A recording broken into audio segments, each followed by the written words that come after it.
La première chose que j'ai vue n'était pas mon mari. C'était elle. Une jeune femme blonde a posé le pied sur la lannée de la maison de vacances familiale face à l'océan. Amoï a tendu les bras vers le Pacifique et a ri comme si elle venait d'arriver au paradis. Puis mon mari a passé son bras autour de sa taille. Derrière eux, ma belle-mère a ouvert une bouteille de champagne. Mon beau-père a transporté d'onéreux clubs de golf à l'intérieur. Et mon mari a souri à la caméra de sécurité montée au-dessus de la porte d'entrée avant de prononcer des mots que je n'oublierai jamais. Bienvenue dans notre maison de Moïse. La nôtre, pas la mienne. Pas la maison que ma grand-mère a mis 40 ans à rembourser. Pas la maison qu'elle m'a laissée dans son testament parce qu'elle croyait que je la protégerais. Pendant 1 heure. J'ai regardé le flux en direct de la caméra depuis mon bureau dans le centre-ville de Seattle. Mon cœur battait plus lentement au lieu d'accélérer. Les gens imaginent toujours que la trahison est explosive. Parfois, ce n'est pas le cas. Parfois, elle est étrangement silencieuse. Comme si chaque pièce de votre vie s'emboîtait parfaitement d'un seul coup.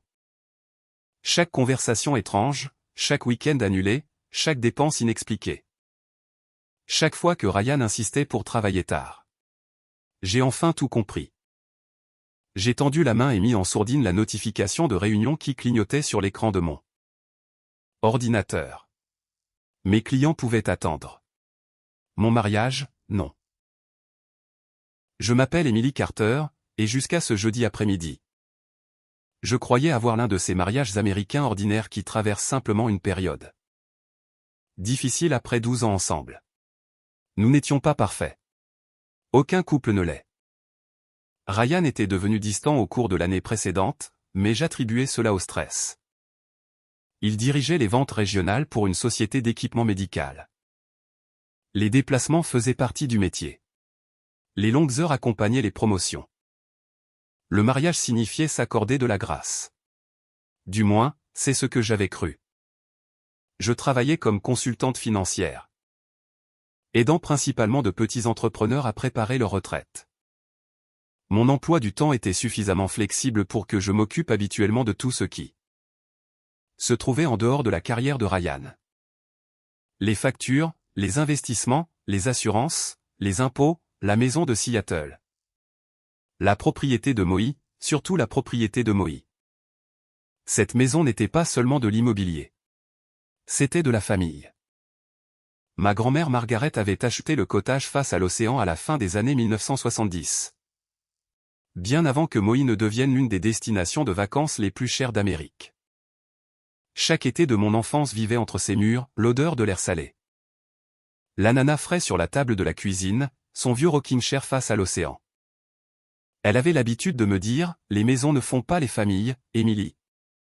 Mais elles abritent leurs souvenirs. Quand elle est décédée 6 ans plus tôt, elle m'a laissé la propriété entièrement. Pas parce que j'avais besoin d'argent, parce qu'elle me faisait confiance. Ryan disait toujours qu'il comprenait cela. Apparemment, il n'en comprenait que la valeur marchande. J'ai agrandi le flux de la caméra. Vanessa, c'était le nom que j'apprendrais plus tard. Traversait le salon comme si elle l'avait décoré elle-même. Elle s'est arrêtée devant la photographie encadrée de grand-mère Margaret. Oh. Elle a ri. Qui c'est? Ryan a jeté un coup d'œil à la photo pendant à peine 1 seconde. La grand-mère de ma femme. Vanessa a haussé les épaules. On devrait probablement la remplacer par quelque chose de plus moderne. Linda, ma belle-mère, a même ri. Je le dis depuis des années. Quelque chose s'est brisé en moi. Pas bruyamment, juste assez. J'ai pris mon téléphone. Ryan a répondu aux 2e sonnerie. Et, sa voix était parfaitement détendue. Pas nerveuse, pas coupable, détendue. Où es-tu? Chicago. Sans hésitation. Je pensais que ta conférence se terminait demain. C'est le cas. Alors, tu es toujours à Chicago? Ouais. Je l'ai regardé ouvrir mon cellier à vin pendant qu'il mentait directement à mon oreille. Vraiment? Pourquoi tu poses autant de questions? J'ai tourné le téléphone vers le moniteur même s'il ne pouvait pas le voir. Je me demandais juste comment Chicago avait soudain commencé à ressembler exactement à Maui. Un silence assez long pour que j'entende les vagues de l'océan à travers son téléphone. Enfin, il a soupiré. Pas d'excuses, pas de panique, juste de l'agacement d'avoir été pris. J'allais te le dire quand le moment serait plus approprié. J'ai presque ri. Le moment. Émilie, ne fais pas de ça quelque chose de plus grand que nécessaire. J'ai regardé l'écran à nouveau. Ses parents montaient les valises à l'étage. Vanessa versait du champagne. Mon champagne. Ma mère et mon père sont ici, a continué Ryan. Ils ont toujours voulu visiter Hawaï. Et la femme. Une autre pause. Elle s'appelle Vanessa. Je n'ai pas demandé son nom. Ryan a expiré bruyamment. C'est compliqué. Non, ai-je dit calmement. Ce n'est pas le cas.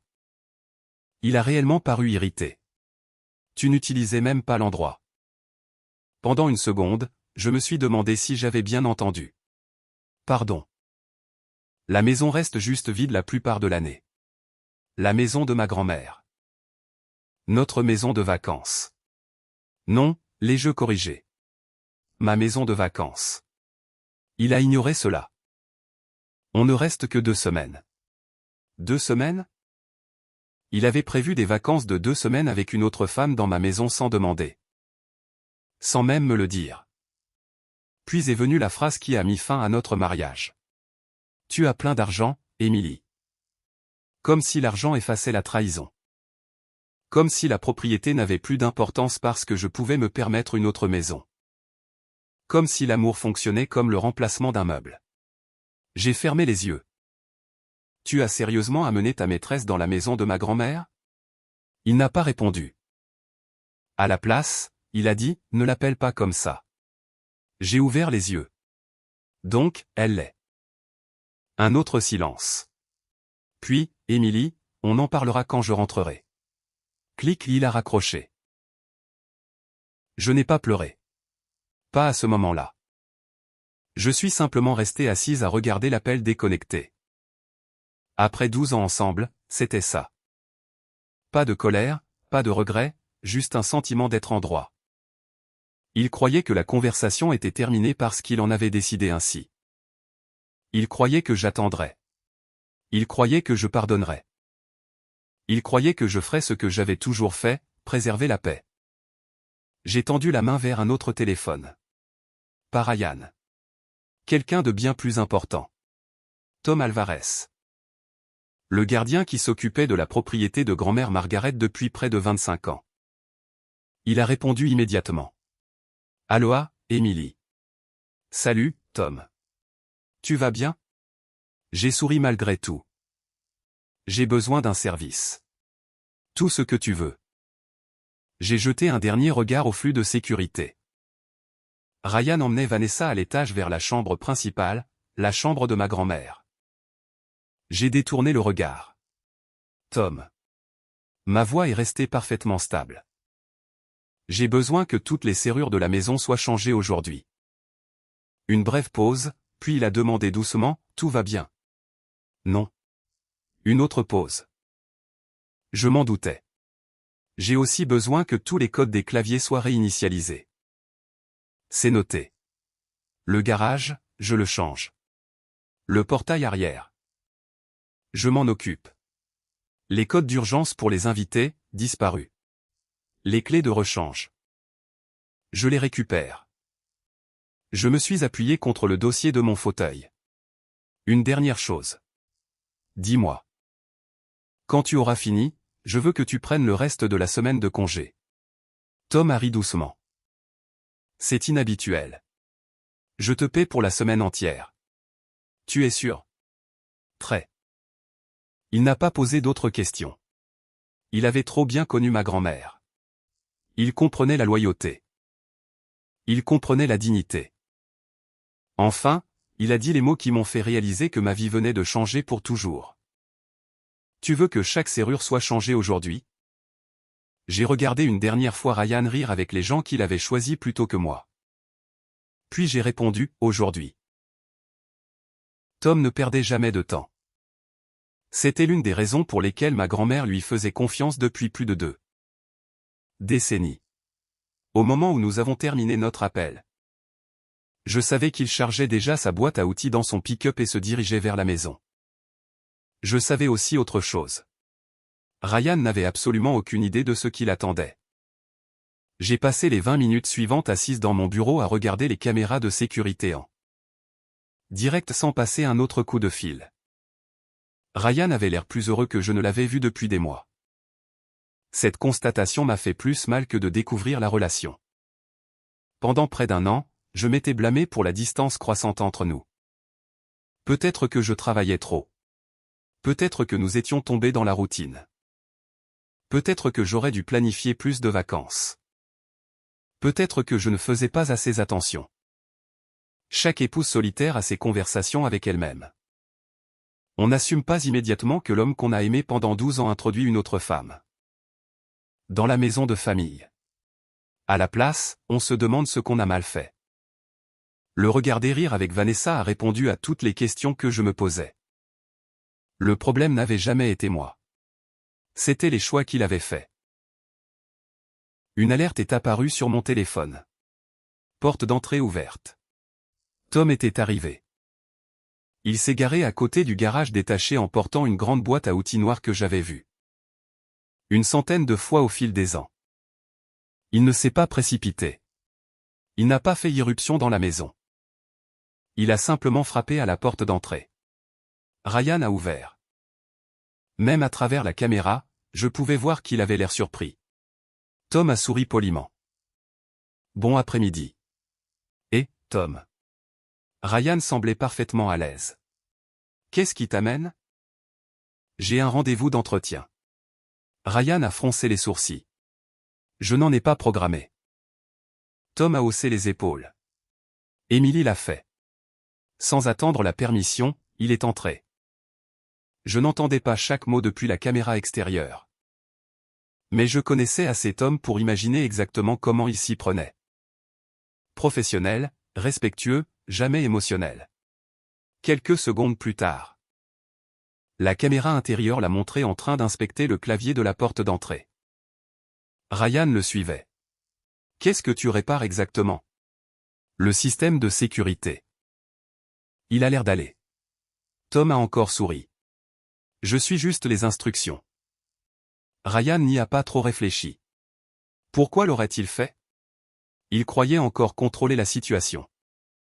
Pendant près de 2 heures, j'ai regardé Tom se déplacer tranquillement d'une entrée à l'autre. Porte d'entrée, porte coulissante en verre, entrée du garage, portail latéral, verrou mécanique. Serrures électroniques, boîte à clé d'urgence. Chaque point d'accès que ma grand-mère avait installé au fil des ans. Tout a changé. Pendant ce temps, Ryan et les autres traitaient l'endroit comme un complexe de luxe. Linda se plaignait des réservations de restaurants. Gary s'entraînait à putter des balles de golf dans le jardin. Vanessa filmait des vidéos pour les réseaux sociaux en tournant en rond sur la plage. Pas une seule fois aucun d'eux n'a demandé pourquoi chaque serrure de la maison semblait soudain toute neuve. Les gens remarquent rarement les détails quand la vie est confortable. Enfin, mon téléphone a sonné. Tom. Tout est terminé. Chaque serrure. Chacune. Les codes effacés.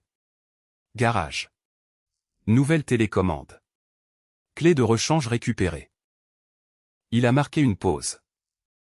J'ai aussi désactivé l'application invité connectée au système intelligent. J'ai souri.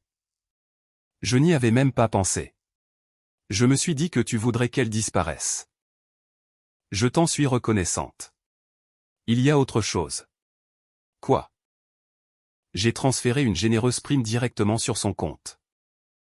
Quelques secondes plus tard, son téléphone a tinté. Tom a ri. Émilie, tu l'as mérité. C'est beaucoup trop.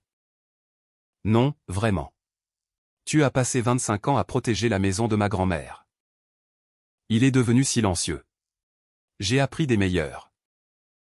J'ai avalé la boule qui se formait dans ma gorge. J'ai besoin d'un dernier service. Bien sûr. Je veux que tu prennes des vacances. Des vacances? Toute la semaine? J'ai du travail. Pas cette semaine.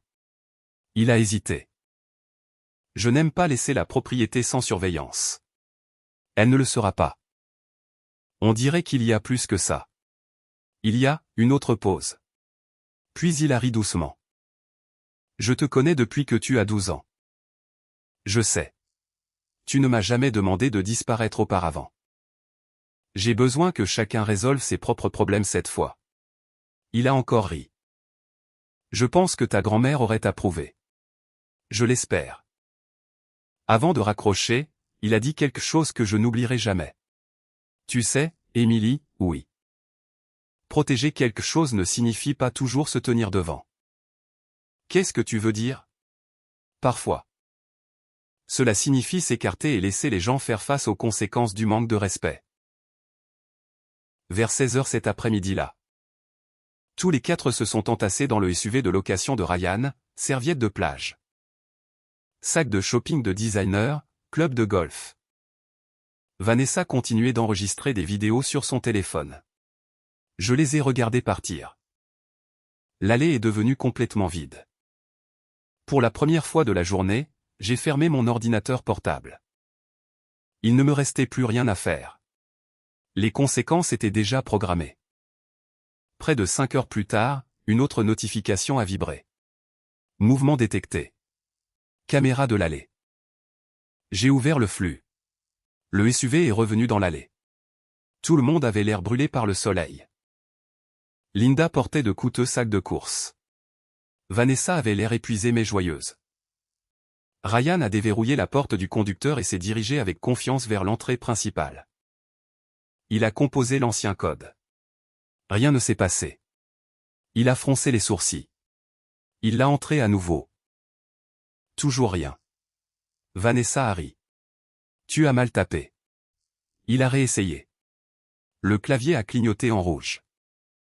Accès refusé. Linda a soupiré de façon théâtrale. Ryan, franchement. Il a sorti une clé. Elle ne rentrait plus. Il a réessayé. Puis une autre clé. Aucune n'a fonctionné. Maintenant, j'ai vu la confusion remplacer la confiance. Il a regardé le garage. Appuyé sur la télécommande. Rien. Appuyé à nouveau.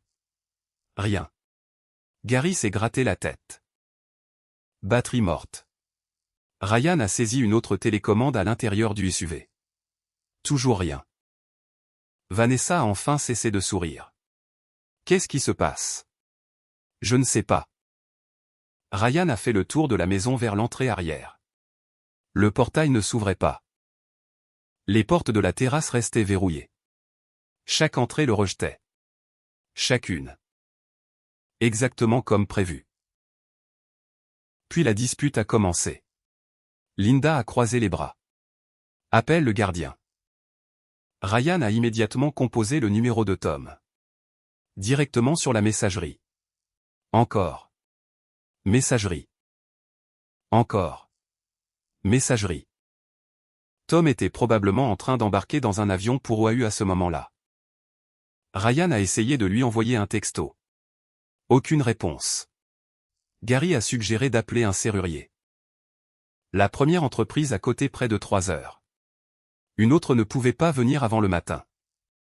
Une troisième a expliqué qu'il ne pouvait pas légalement déverrouiller une maison privée sans l'autorisation du propriétaire inscrit sur les registres de propriété.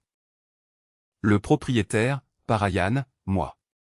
Vanessa s'est agitée nerveusement. Peut-être qu'Emily sait ce qui se passe. Ryan a regardé son téléphone pendant plusieurs secondes, puis m'a enfin appelé. J'ai répondu aux deuxième sonnerie. Allô? Sa voix a explosé immédiatement. Qu'est-ce que tu as fait, putain? Je me demandais quand tu appellerais. Les serrures ne marchent pas, je sais. Tu les as changées. Oui. Tu ne peux pas faire ça. J'ai réellement souri. Je ne peux pas? On est debout dehors. Je vois. Il a jeté un coup d'œil vers la caméra de sécurité au-dessus du porche. Tu nous regardais. C'est ma maison. Linda a crié assez fort pour que je l'entende à travers le téléphone de Ryan. Dis-lui d'arrêter de se comporter comme une gamine. Je l'ai ignoré. Ryan a baissé la voix. Emily, ce n'est pas drôle. Je n'ai jamais dit que c'était le cas. On n'a nulle part où rester. J'ai regardé par la fenêtre de mon bureau de Seattle, tacheté de pluie. Maui a plein d'hôtels. Ils sont chers. J'imagine. Ouvre la maison. Non. Un long silence s'est installé entre nous. Puis Ryan a craqué. Tu ne peux pas me mettre à la porte de ma propre maison. J'ai enfin dit les mots qui attendaient tranquillement en moi toute la journée. En fait, j'ai marqué une pause juste assez longue pour que tout le monde à côté de lui entende. C'est la mienne. Puis j'ai terminé l'appel. J'ai regardé à travers la caméra Ryan baisser le téléphone. Personne n'a parlé. Personne n'a bougé. Pour la première fois depuis leur arrivée à Maui, les quatre ont compris la même chose. Le paradis venait de devenir l'endroit le plus solitaire où ils aient jamais été. J'ai mieux dormi cette nuit-là que depuis des mois. Pas parce que j'aimais voir Ryan souffrir. Ce n'était pas le cas. Il n'y avait aucune joie dans la trahison. Aucune satisfaction à regarder un mariage s'effondrer. Ce que je ressentais était quelque chose de plus calme. Du soulagement. Pour la première fois depuis plus d'1 an, je ne me demandais plus ce qui n'allait pas chez moi. Je connaissais enfin la vérité. Et la vérité, aussi douloureuse fût-elle, était plus facile à vivre que le doute constant de soi. Le lendemain matin, je me suis réveillé avant le lever du soleil à Seattle. La pluie tapait doucement contre les fenêtres de la chambre. La maison semblait étrangement vide. Ryan voyageait toujours pour le travail, donc le silence n'était pas inhabituel. Mais ce silence était différent. Il n'attendait plus le retour de quelqu'un. C'était le silence qui vient après avoir accepté qu'il n'appartenait plus là. J'ai préparé du café, nourri notre Golden Retriever, Charlie, puis ouvert mon ordinateur portable. Les caméras de sécurité de Maui se sont allumées immédiatement. L'allée était vide. Bien. Ils étaient enfin partis. J'ai vérifié les horodatages. Vers minuit, après près de 4 heures de dispute dehors, ils étaient partis. J'imaginais qu'ils avaient finalement trouvé un hôtel quelque part sur l'île. Cher, sans doute. Maui n'est pas l'endroit où l'on veut chercher un hébergement de dernière minute pendant la haute saison touristique, surtout pas à Wailea, surtout pas avec 4 adultes s'attendant au luxe. À 8h30, mon téléphone a vibré. Ryan. Je l'ai laissé sonner, puis encore. Et encore. À midi, il avait appelé 11 fois. Il avait laissé 4 messages vocaux. J'ai écouté le premier. Emily, réponds juste au téléphone. Le deuxième sonnait moins confiant. Il faut qu'on règle ça. Le troisième portait de la frustration. Ça a assez duré. Le quatrième n'était même pas de Ryan. C'était Linda. Emily, je ne sais pas à quel genre de jeu d'enfant tu joues. Mais cette famille mérite mieux que ça. Famille. Choix de mots intéressants. Elle ne m'avait pas appelé famille quand elle riait de remplacer la photographie de ma grand-mère. J'ai supprimé chaque message vocal sans répondre. À la place, j'ai appelé mon avocate. Elle s'appelait Rachel Morrison. Nous nous connaissions depuis presque 10 ans. Elle s'occupait de la planification successorale pour plusieurs de mes clients et m'avait aidé à mettre à jour mon propre trust après le décès de grand-mère Margaret. Elle a répondu joyeusement, « Bonjour, Emily. J'ai besoin de te demander quelque chose. » D'accord. Si mon mari utilise de l'argent marital pour emmener une autre femme en vacances, Rachel est devenue très silencieuse. Continue. Et qu'il entre dans une propriété qui m'appartient exclusivement sans permission. Emily, sa voix a changé immédiatement. Que s'est-il passé? Alors je lui ai tout raconté. Pas de façon dramatique, pas émotionnellement, juste les faits. Ryan, la relation, la maison de Maui, les images de sécurité, les serrures. Elle ne m'a interrompu à aucun moment. Quand j'ai terminé, elle a pris une lente respiration. Tu as toujours accès aux caméras. Oui. Sauvegarde tout. J'ai déjà commencé. Les messages textes? Oui. Les journaux d'appel? Oui. Les dossiers de voyage? Je peux les obtenir. Parfait. Son ton est devenu plus professionnel. Ne supprime rien. Je ne le ferai pas, et n'entre pas dans des disputes émotionnelles. Je n'en ai pas l'intention. Bien. Puis elle a posé la question que j'évitais. Émilie? Oui. Tu m'appelles en tant qu'avocate en succession? J'ai regardé la photographie de mariage accrochée au-dessus de la cheminée. Ryan et moi sourions sous un coucher de soleil d'été. Deux personnes qui croyaient que les promesses duraient pour toujours. Non.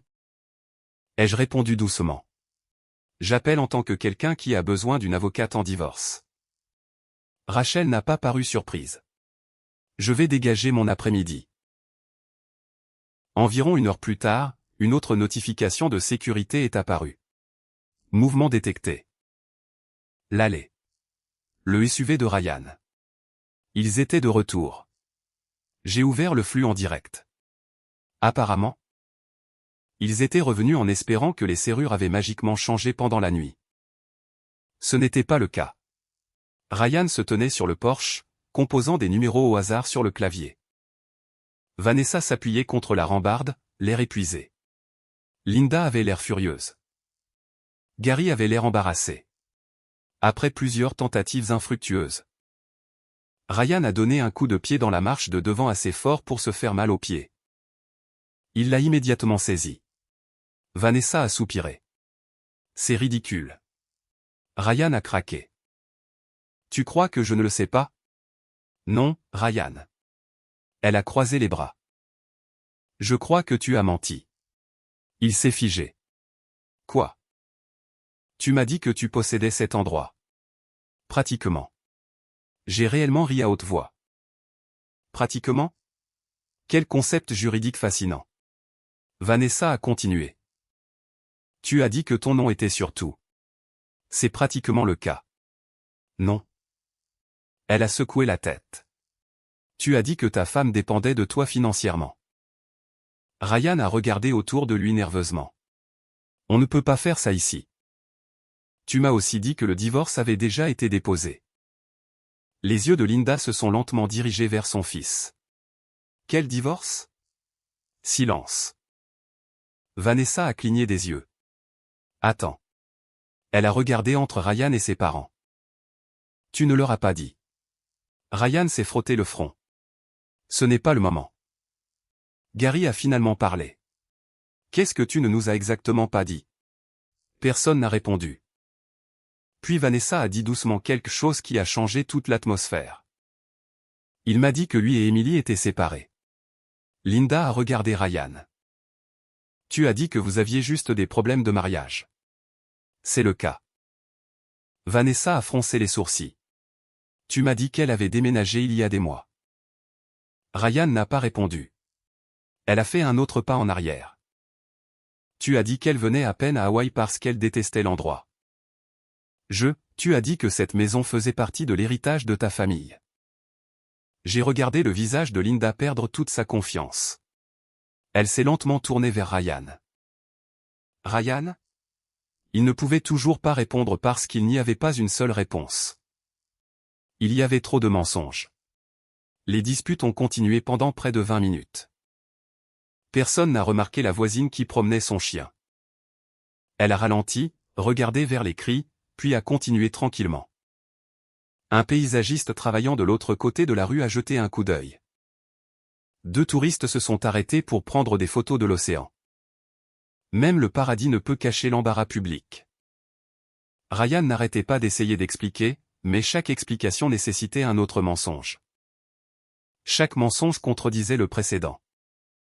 Finalement, Vanessa s'est éloignée complètement du groupe. Elle s'est assise sur le trottoir, la tête dans les mains. Pour la première fois. J'ai vu quelqu'un qui ressemblait moins à l'autre femme et plus à une autre personne que Ryan avait manipulé. Elle avait fait de terribles choix, mais elle avait aussi l'air sincèrement confuse. Cet après-midi-là, Rachel m'a envoyé par email une liste de contrôles. Préserver les preuves numériques, télécharger les enregistrements de sécurité. Sauvegarder les relevés bancaires, examiner l'activité des cartes de crédit jointes. Documenter la propriété, éviter la confrontation directe. C'était exactement le genre de plan organisé dont j'avais besoin. J'ai passé les heures suivantes à passer en revue nos dossiers financiers. Au début, je rassemblais simplement des papiers. Puis j'ai remarqué quelque chose. Une charge de complexe de luxe. 4 mois plus tôt, une autre. Réservation de dîner privé, forfait spa, surclassements aériens, bijoux. Rien de tout cela n'avait été des frais professionnels. Ryan les avait cachés dans notre compte de voyage joint. Mon estomac s'est contracté. Ce n'était pas une seule relation. Cela durait depuis des mois, peut-être plus. Chaque dîner cher, chaque conférence commerciale, chaque réunion client nocturne. J'avais probablement aidé moi-même à réconcilier les relevés de cartes de crédit. Je ne savais juste pas ce que je regardais. Vers 18 h ce soir-là, mon téléphone a encore vibré. Numéro inconnu. Normalement, je l'aurais ignoré. Quelque chose m'a dit de ne pas le faire. Allô. Il y a eu une respiration. Puis une voix de femme. Calme. Instable. Émilie. Oui. C'est Vanessa. Je n'ai rien dit. Elle avait l'air d'avoir pleuré. Je sais que tu me détestes probablement. J'ai regardé par la fenêtre de la cuisine tandis que la pluie de Seattle brouillait le jardin. Je ne te connais pas assez pour te détester. Un autre silence. Puis elle a chuchoté, j'ai besoin de te dire quelque chose. Je me suis assise lentement. Quoi? Sa phrase suivante a fait se dresser chaque poil de mes bras. Ryan a menti à nous deux. Je m'attendais à de la colère. Je m'attendais à des excuses. Je m'attendais à ce que la femme qui était volontairement partie en vacances avec mon mari se défende. À la place, je n'ai entendu que des pleurs. Pas de sanglots bruyants et dramatiques. Juste le genre calme qui vient après que quelqu'un réalise que le fantasme dans lequel il vivait était construit sur des mensonges. Je suis restée silencieuse. Après près de 30 ans dans la finance, j'avais appris quelque chose d'important. Les gens révèlent souvent le plus quand on cesse d'essayer de combler le silence. Enfin, Vanessa a reparlé. Je suis désolé. J'ai regardé par la fenêtre de la cuisine tachetée de pluie. Désolé de quoi? De tout. Sa voix s'est brisée. Je sais que dire ça ne répare rien. Non, ça ne le fait pas. Elle l'a accepté sans discuter. Je veux juste que tu saches que je ne connaissais pas la vérité. J'ai presque dit, moi non plus. À la place, j'ai posé la seule question qui comptait. Quelle vérité? Vanessa a pris une respiration tremblante. Ryan m'a dit qu'il avait déjà déménagé. Il ne l'a pas fait. Je sais. Il m'a dit que les papiers de divorce avaient déjà été déposés. Ils ne l'ont pas été. Je sais. Il m'a dit que tu ne restais marié que parce que séparer vos finances coûterait trop cher. J'ai fermé les yeux. Un autre mensonge. Il a dit que la maison de Moïse appartenait à sa famille. Ce n'est pas le cas. Je sais. Il a dit que tu ne venais jamais parce que tu détestais Hawaï. Ma grand-mère m'y a pratiquement élevé. Je sais. Chaque réponse qu'elle donnait se terminait exactement de la même façon. Je sais. Pas parce qu'elle l'avait toujours su. Parce qu'elle venait de découvrir qu'elle avait vécu à l'intérieur d'une histoire que Ryan avait écrite pour elle. Elle a parlé pendant près de 20 minutes. Elle et Ryan s'étaient rencontrés à un tournoi de golf caritatif près de 8 mois plus tôt. Il ne portait jamais son alliance. Il prétendait être émotionnellement divorcé. Il disait qu'il ne vivait sous le même toit que parce que les avocats recommandaient d'attendre la fin de l'année fiscale. Il a même prétendu qu'Emily avait déjà commencé à sortir avec quelqu'un d'autre. L'écouter était surréaliste. Ryan ne m'avait pas simplement menti. Il avait construit une version entièrement différente de sa vie pour quelqu'un d'autre. Une version où il était la victime. Le mari négligé. L'homme d'affaires Prosper piégé dans un mariage sans amour. L'homme qui attendait la liberté. Il n'y avait qu'un seul problème. Rien de tout cela n'était vrai. Je peux le prouver. Ces mots ont interrompu mes pensées. Quoi? J'ai tout sauvegardé. Qu'est-ce que tu veux dire? Les messages. Elle a hésité. Les enregistrements vocaux. Je me suis redressé sur ma chaise. Il y a des enregistrements. Il envoyait des messages vocaux parce qu'il disait que les textos étaient froids. Les conseils de mon avocate résonnaient dans ma tête. Sauvegarde tout. Vanessa a continué. J'ai aussi des confirmations d'hôtels, des photos, des itinéraires aériens. Tu as tout gardé. Je pensais que c'était des souvenirs. Sa voix est tombée à un murmure. Je suppose que maintenant ce sont des preuves. Dans l'heure, un email est apparu dans ma boîte de réception. Il contenait des dizaines de captures d'écran, des centaines de messages. Des confirmations de réservation, des photos, des reçus. Je les ai ouverts un par un. Il y avait Ryan promettant à Vanessa qu'ils passeraient tous les Noëls ensemble une fois le divorce finalisé. Un autre où il écrivait « La maison de Moïse sera à nous une fois que tout sera réglé ». Un autre « Mes parents te considèrent déjà comme de la famille ». Celui-là m'a retourné l'estomac. Ses parents. Les mêmes personnes qui avaient souri en se tenant à l'intérieur de la maison de ma grand-mère. Ils n'étaient pas tombés par accident dans la relation. Ils l'avaient accueillie. Une pièce jointe a attiré mon attention. C'était un court message vocal. J'ai hésité avant d'appuyer sur lecture. La voix de Ryan a rempli mon bureau. Émilie ne se soucie que de l'argent. Elle remarque à peine si je suis à la maison maintenant. J'ai regardé les haut-parleurs. L'argent. J'étais celle qui lui rappelait de rendre visite à ses parents. J'étais celle qui planifiait les anniversaires. J'étais celle qui réarrangeait les voyages d'affaires pour que nous puissions passer des week-ends ensemble. Un autre enregistrement a suivi. Une fois le divorce terminé, on rénovera l'endroit de Moïse ensemble. L'endroit de Moïse, pas la maison d'Émilie, pas son héritage. Comme si la maison de ma grand-mère était déjà devenue son prix. J'ai arrêté d'écouter. J'en avais assez entendu. Rachel a appelé plus tard cet après-midi-là. J'ai tout examiné ce que Vanessa a envoyé. Moi aussi. Émilie, elle a marqué une pause prudemment. C'est substantiel. Je m'en doutais. Il semble y avoir des preuves claires de tromperie. D'utilisation abusive de fonds maritaux et une documentation étendue soutenant votre chronologie. J'appréciais Rachel parce qu'elle n'exagérait jamais. Si elle appelait quelque chose de substantiel, ça l'était. Que dois-je faire maintenant? La même chose que tu as faite jusqu'ici, c'est-à-dire rester calme. J'ai ri doucement. Tu rends ça facile. Ce n'est pas le cas, mais les gens en colère font des erreurs coûteuses. Cela sonnait exactement comme Rachel. Elle ne s'intéressait pas à la vengeance. Elle s'intéressait à protéger mon avenir. Je vais commencer à rédiger les papiers. J'ai regardé autour de ma cuisine tranquille. D'accord. Tu es sûr? J'ai jeté un coup d'œil vers la photo de mariage encadrée qui pendait encore dans le couloir. Non, ai-je répondu honnêtement, mais je suis prête.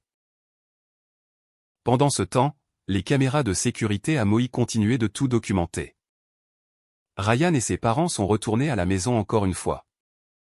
Cette fois, ils n'ont même pas pris la peine d'essayer le clavier d'abord. Ryan a immédiatement commencé à marteler la porte d'entrée. Aucune réponse. Bien sûr qu'il n'y en avait pas. Tom se détendait sur une autre île. Parfaitement inconscient du chaos qu'il avait laissé derrière lui. Linda faisait les 100 pas sur le porche. Je n'arrive pas à croire qu'elle fasse ça. Gary a répondu tranquillement. Je pense que moi, je le peux. Elle s'est tournée vers lui. Qu'est-ce que ça veut dire? Il a regardé l'océan au lieu de sa femme. Ça veut dire que peut-être on a franchi une ligne. Linda a regardé. Quelle ligne? Gary a soupiré. La ligne où on a cessé de respecter que ce n'était pas notre maison. Elle a croisé les bras. On est de la famille. Il l'a finalement regardé directement. Non, on est des invités. C'était la première fois que je voyais mon beau-père contester sa femme. Elle n'avait pas de réponse. Ryan avait l'air épuisé. Ses vêtements étaient froissés. Sa barbe n'avait pas été taillée depuis des jours. Pour la première fois depuis le début de ce cauchemar. Il avait l'air moins arrogant et plus effrayé. Il a composé mon numéro à nouveau. Cette fois, j'ai répondu. Il a paru soulagé. Émilie. De quoi as-tu besoin? Je veux rentrer à la maison. J'ai froncé les sourcils. Tu es à la maison. Je veux dire Seattle. Je sais ce que tu voulais dire. Long silence. Enfin, il a chuchoté. J'ai merdé. Ce n'était pas une excuse. Pas encore. Juste une admission. Tu crois que je vais tout expliquer? Tu as eu 8 mois pour expliquer. Je ne réfléchissais pas, non, tu ne réfléchissais pas. Il a pris une autre profonde respiration. Mes parents ne savent même pas la moitié. Ils apprennent. Il est devenu silencieux, puis a demandé, Vanessa t'a appelé? Oui. Un autre silence. Donc tu sais. J'en sais assez. Sa voix est devenue désespérée. S'il te plaît, ne détruis pas ma vie. J'ai presque répondu immédiatement. À la place, j'ai pensé à ma grand-mère, aux années qu'elle avait passées à rembourser cette maison. À la confiance qu'elle avait placée en moi, à chaque promesse que Ryan avait brisée. Puis j'ai répondu doucement, Ryan, tu as détruit ta propre vie. J'ai terminé l'appel. 3 jours plus tard, Ryan est enfin rentré à Seattle en avion. Les caméras l'ont montré quittant Maui seul. Vanessa a réservé son propre vol. Gary et Linda ont suivi sur une compagnie différente. Personne n'est parti ensemble. À ce moment-là, chaque illusion s'était effondrée. J'ai regardé mon téléphone pendant que son vol atterrissait à SeaTac. Je savais déjà ce qui se passerait ensuite. Ryan rentrerait à la maison en s'attendant à une dernière chance d'expliquer. Une dernière conversation. Une dernière opportunité de me convaincre que notre mariage pouvait d'une manière ou d'une autre survivre. Il s'est garé dans notre allée juste après le coucher du soleil, a marché jusqu'à la porte d'entrée. L'a déverrouillée, est entré, puis s'est arrêté. Le salon résonnait. La moitié des meubles restaient, la moitié avait disparu. Les photographies de nous avaient disparu. Mes vêtements, mon bureau, le lit de Charlie, tout ce qui comptait pour moi, disparu. Tout ce qui restait sur le comptoir de la cuisine était une seule enveloppe avec son nom écrit dessus. À l'intérieur, les papiers de divorce que Rachel avait finalisés cet après-midi-là. Les gens pensent souvent que la partie la plus difficile de quitter un mariage est de s'en aller. Ce n'est pas le cas. La partie la plus difficile est de se réveiller le lendemain matin et de réaliser que la vie continue. Le soleil se lève encore. Le chien a encore besoin de son petit déjeuner. Les factures arrivent encore. Les voisins agitent encore la main. Le supermarché joue encore les mêmes chansons dans les haut-parleurs. Le monde ne s'arrête pas parce que ton cœur est brisé. Il s'attend simplement à ce que tu continues. Alors je l'ai fait. Ryan n'est pas venu me chercher cette première nuit. Il savait exactement où j'étais. Notre chalet familial près de Leavenworth avait toujours été mon refuge quand la vie devenait trop bruyante. Ce n'était pas glamour comme Maui. Il se trouvait parmi des pins plutôt que des palmiers. Il y avait des montagnes plutôt que des vagues d'océan. Mais chaque pièce était honnête.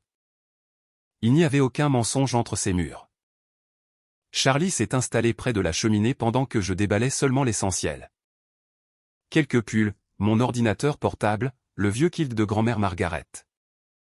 Et le petit cadre photo en bois qu'elle gardait sur sa table de chevet depuis des décennies. Il contenait une photo de nous construisant un château de sable sur la plage de Kaanapalikan. J'avais 9 ans. Je l'ai placé à côté du lit. Cette photo me rappelait qui j'étais bien avant de devenir la femme de Ryan. Rachel a déposé la pétition de divorce le lundi suivant. Washington est un État de divorce sans faute.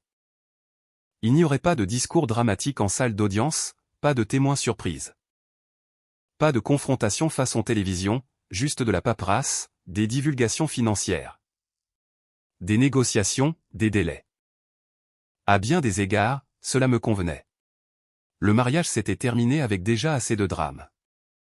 Le processus juridique n'en avait pas besoin de plus. Ryan a engagé un avocat presque immédiatement. Pendant les 2 premières semaines, chaque communication passait par les avocats. C'était étrangement paisible. Pas de dispute tard le soir, pas de messages textes émotionnels.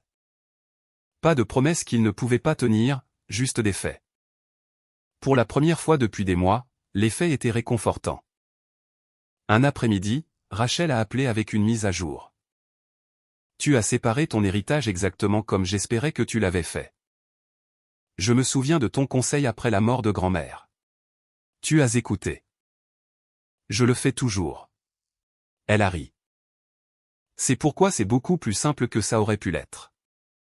La maison de Moïse restait entièrement une propriété séparée. Grand-mère Margaret avait insisté là-dessus des années avant de décéder. À l'époque, j'avais pensé qu'elle était simplement prudente. Maintenant, je me demandais si elle avait compris quelque chose sur la nature humaine que je n'avais pas compris. L'amour est beau. La propriété doit toujours être documentée. Au fur et à mesure que les dossiers financiers se constituaient, une autre vérité a émergé. La relation de Ryan avait été encore plus chère que je ne l'imaginais. Hôtel de luxe, sac à main de designer, billets d'avion en classe affaires, escapade de week-end. Restaurant fin, billets de concert. Cela s'élevait à des dizaines de milliers de dollars. Rachel a examiné chaque relevé. Il pensait vraiment que tu ne remarquerais jamais. J'ai secoué la tête. J'ai remarqué les dépenses, mais pas la raison. Elle a hoché la tête. C'est ce que fait la confiance. Elle comble les pièces manquantes avec des explications. Innocente. Voyage d'affaires. Dîner client, événement d'entreprise. Quand on fait confiance à quelqu'un, on choisit naturellement l'explication qui fait le moins mal.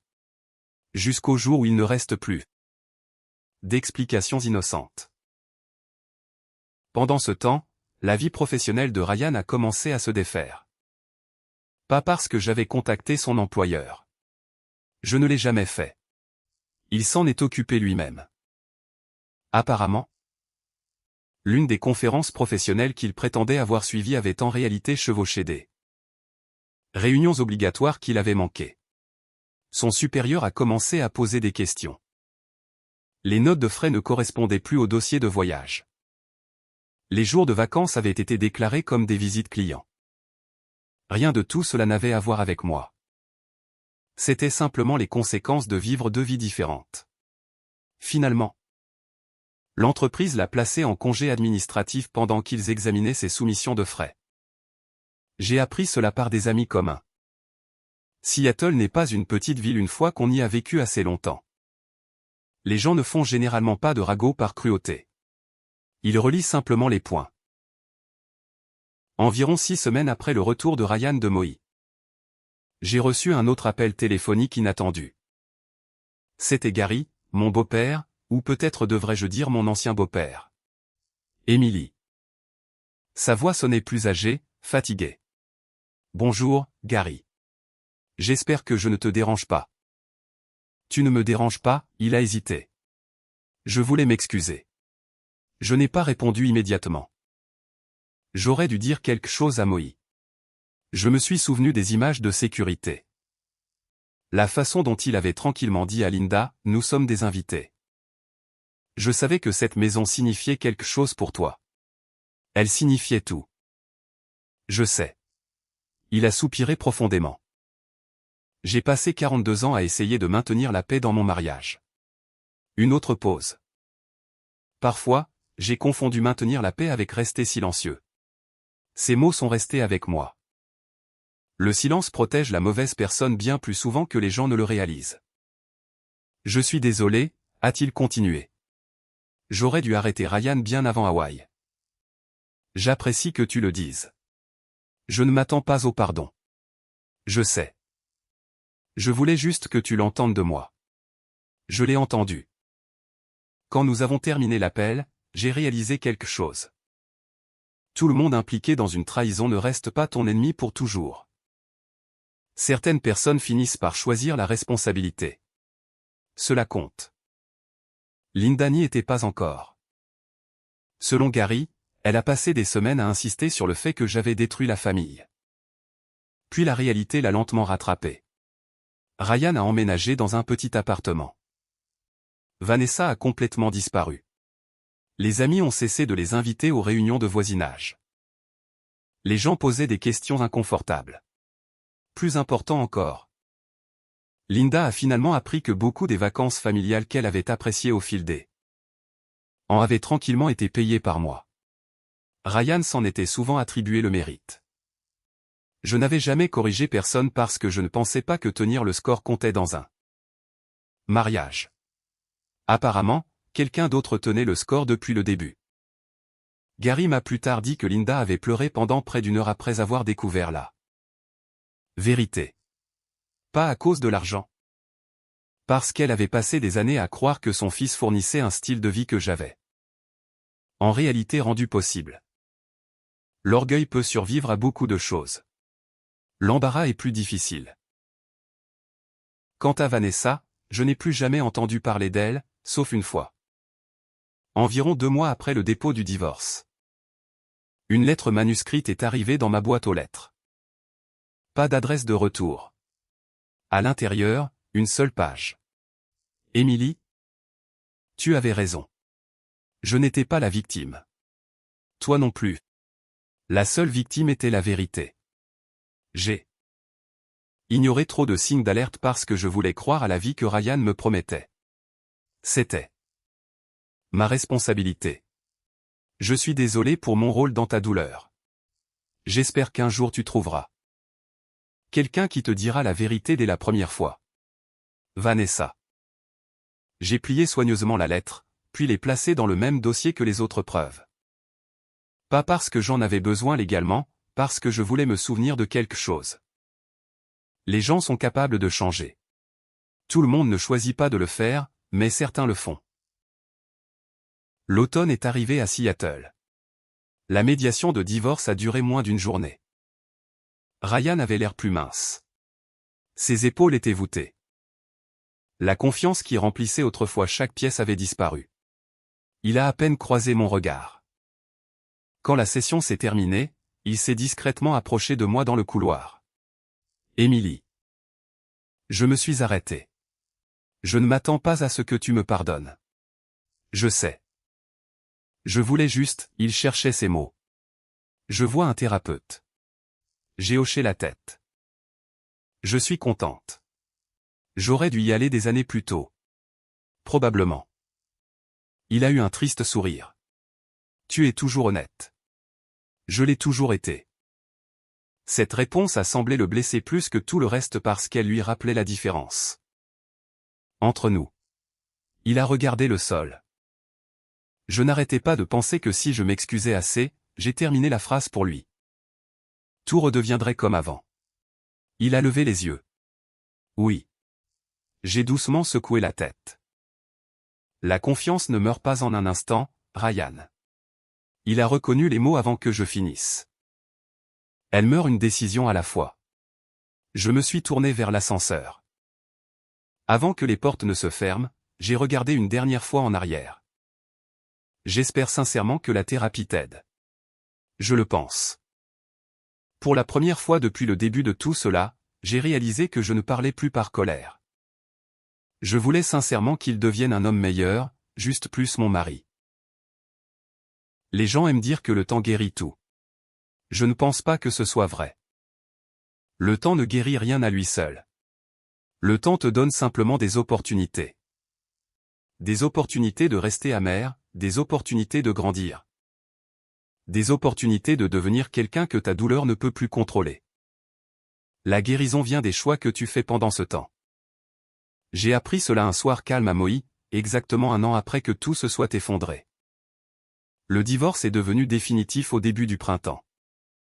Il n'y a eu aucune célébration, aucun sentiment de victoire, juste la signature d'un juge. Quelques documents finaux. Et la compréhension silencieuse qu'un chapitre de ma vie s'était officiellement terminé. Quand je suis sorti du tribunal, Rachel a souri. Tu vas bien? J'ai regardé vers le ciel gris de Seattle. Je pense que oui. Elle a hoché la tête. Tu sais ce que j'aime chez toi. Quoi? Tu n'as jamais confondu la justice avec la vengeance. J'ai ri doucement. J'ai frôlé de près. Non. Elle a secoué la tête. Tu as protégé ce qui t'appartenait. Il y a une différence. À l'époque, je n'étais pas sûr de la croire. Des mois plus tard, j'ai enfin compris. L'été est revenu, et moi aussi. Le premier vol de retour à Maui a été émotionnel d'une façon à laquelle je ne m'attendais pas. Alors que l'avion descendait au-dessus de l'île, j'ai reconnu chaque point de repère familier. Les plages, les montagnes, l'eau turquoise s'étendant vers l'horizon.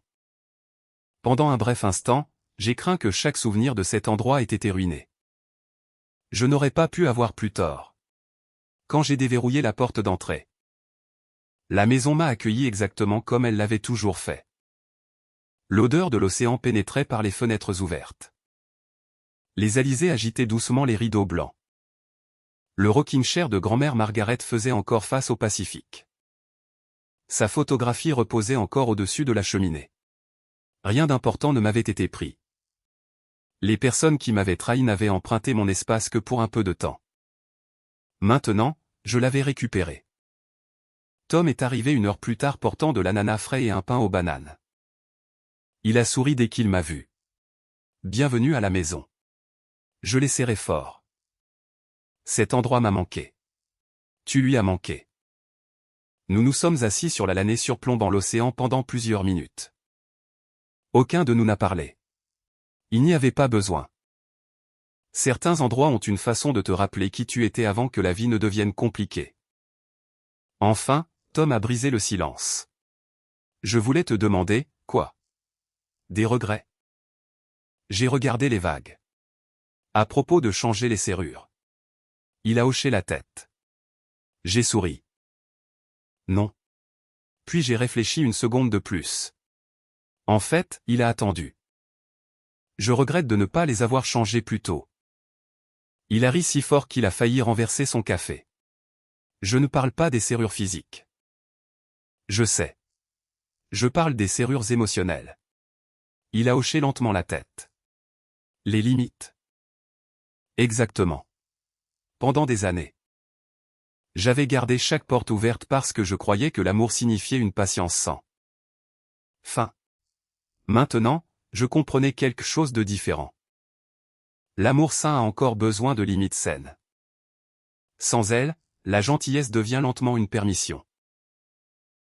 Au cours des mois suivants, j'ai décidé d'honorer grand-mère Margaret de la façon dont elle l'aurait voulu. Au lieu de louer la maison de Maui à des tarifs de vacances premium toute l'année, j'ai créé quelque chose de nouveau. 2 fois par saison. La maison serait offerte gratuitement à des familles traversant des moments difficiles. Des familles militaires réunies après un déploiement.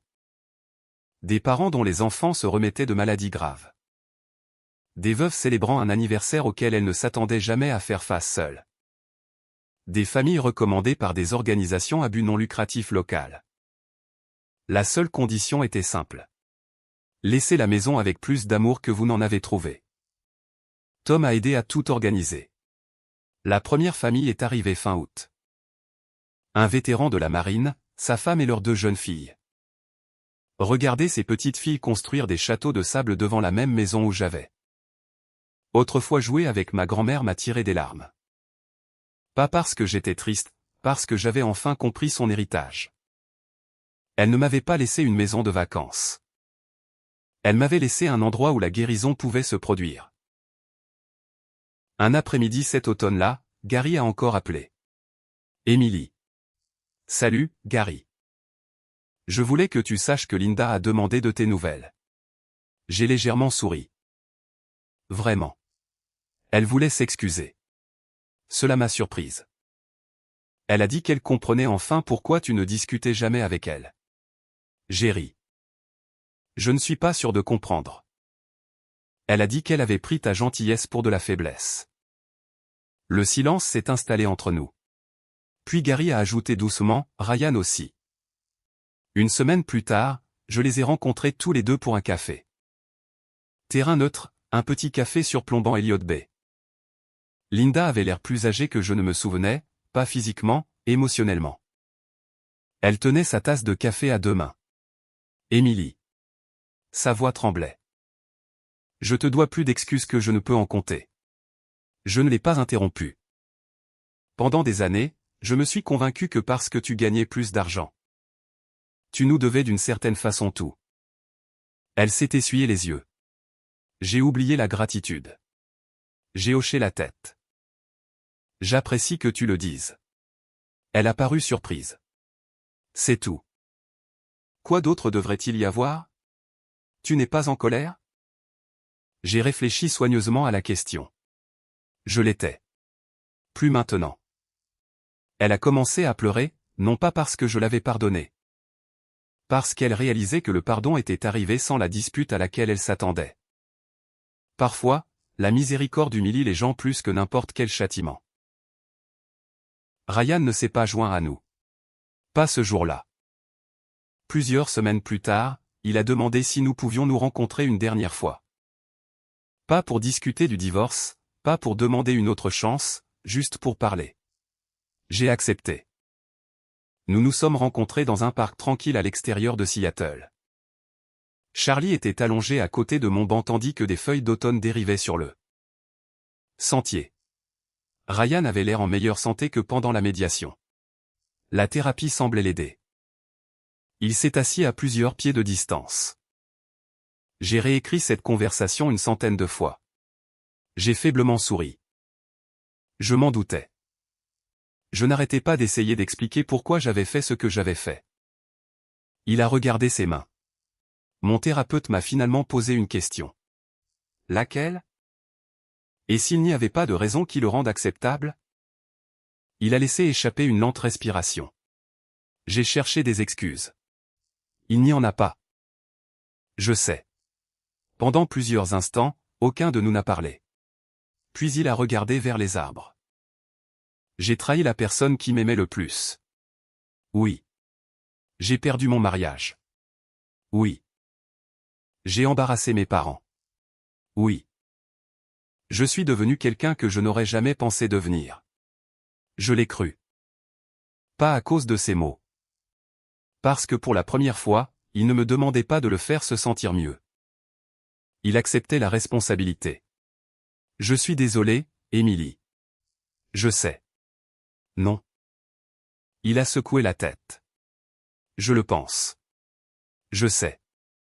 Il a souri tristement. Tu n'as pas à me pardonner. Je l'ai regardé. Je l'ai déjà fait. Ses yeux se sont remplis de larmes. Mais le pardon n'est pas la même chose que la réconciliation. Il a hoché la tête. Je le comprends maintenant. J'espère qu'un jour tu te pardonneras pour les bonnes raisons. Qu'est-ce que tu veux dire?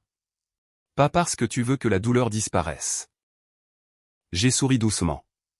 Parce que tu es devenu le genre d'homme qui ne le répéterait jamais. Il a chuchoté doucement, j'essaie. Je te crois. Ce furent les derniers mots que nous nous sommes jamais adressés. Quelques jours plus tard. Je me tenais pieds nus sur la plage derrière la maison de grand-mère Margaret. Le soleil disparaissait lentement sous le Pacifique. Le ciel prenait des nuances d'orange, de rose et d'or profond. Charlie poursuivait les vagues le long du rivage tandis que je regardais une autre famille rire. Depuis l'année. La vie avait bouclé la boucle. J'ai repensé au jour où j'avais regardé Ryan se tenir sur ce porche et l'appeler notre maison. À l'époque, je croyais que changer les serrures était ma vengeance. Maintenant, je comprenais la vérité. Changer les serrures n'était pas une vengeance. C'était le moment où j'avais enfin verrouillé la peur. La trahison et le doute de soi hors de ma propre vie. La plus grande vengeance n'a jamais été de regarder quelqu'un d'autre tout perdre. C'était de refuser de me perdre moi-même. Si cette histoire t'a rappelé que l'amour sain exige des limites saines. Ou si tu as déjà dû choisir ta propre paix plutôt que l'approbation de quelqu'un d'autre. J'espère que tu emporteras cette leçon avec toi. Et si ce voyage a touché ton cœur? Envisage de le partager avec quelqu'un qui pourrait avoir besoin du rappel que la trahison n'a pas à être la fin de ton histoire. Ton prochain chapitre peut être plus fort, plus sage et rempli d'espoir. Merci d'avoir passé ce temps avec moi. Si tu aimerais entendre plus d'histoires sur la résilience, la rédemption et trouver la force après les moments les plus durs de la vie, je serais honoré que tu t'abonnes et me rejoignes.